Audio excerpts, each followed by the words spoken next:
The first time I heard the whispers, I was 7 years old. They drifted through our old Victorian home like the ghost of a forgotten melody.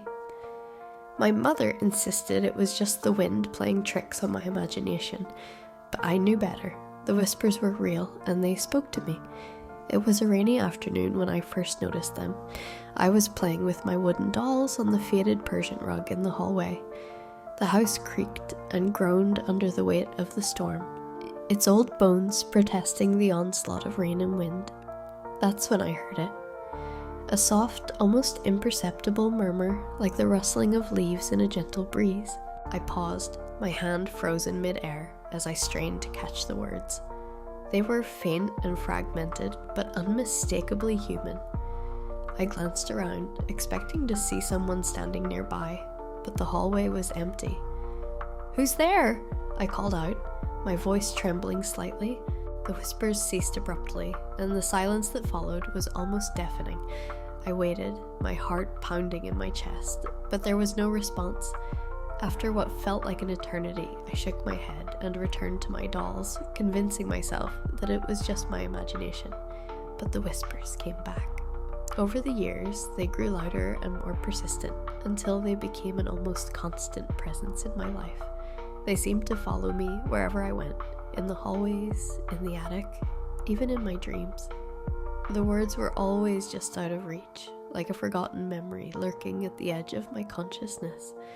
It wasn't until I was 16 that I finally understood what they were trying to tell me.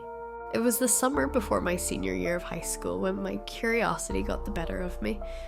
The whispers had become more frequent and insistent, and I knew I had to find out where they were coming from. One particularly hot and humid afternoon, I decided to explore the attic, a place I had always avoided due to its eerie atmosphere and the thick layer of dust that coated everything. Armed with a flashlight and a sense of determination, I climbed the creaky wooden stairs and pushed open the heavy attic door. The air was thick with the smell of mothballs and old books, and I could see dust motes dancing in the beam of my flashlight. I took a deep breath and stepped inside. The attic was filled with forgotten relics of the past, old trunks, broken furniture, and stacks of yellowed newspapers. I carefully picked my way through the clutter, my eyes scanning the room for anything unusual. That's when I saw it. A small, inconspicuous door hidden behind a pile of boxes. My heart raced as I approached the door, my mind racing with possibilities.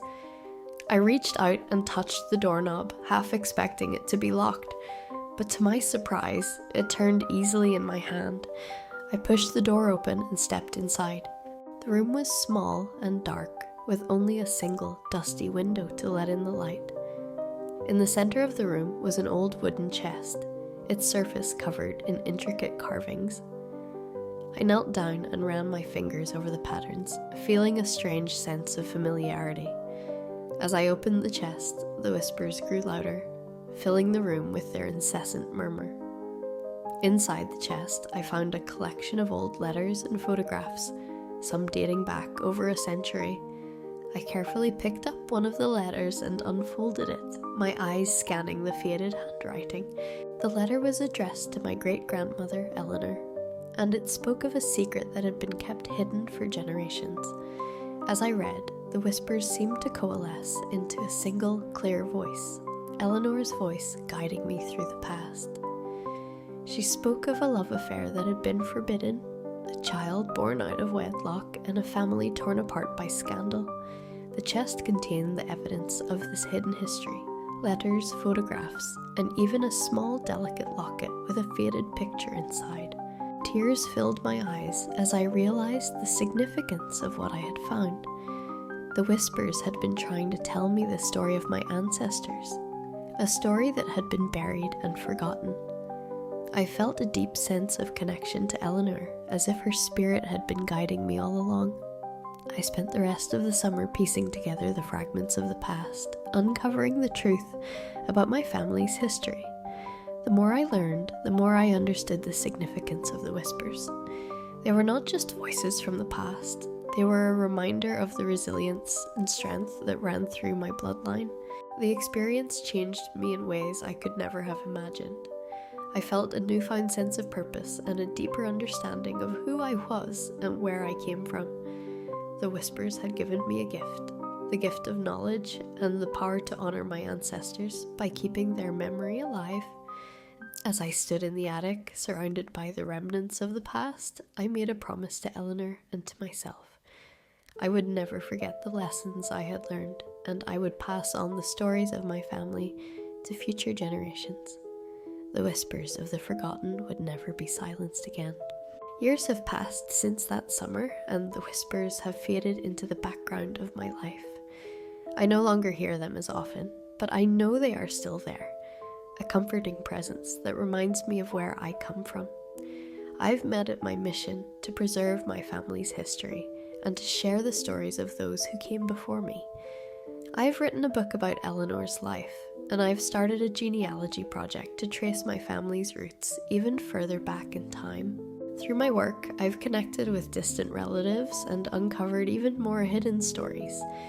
Each discovery strengthens my sense of identity and reinforces the importance of remembering and honoring our past.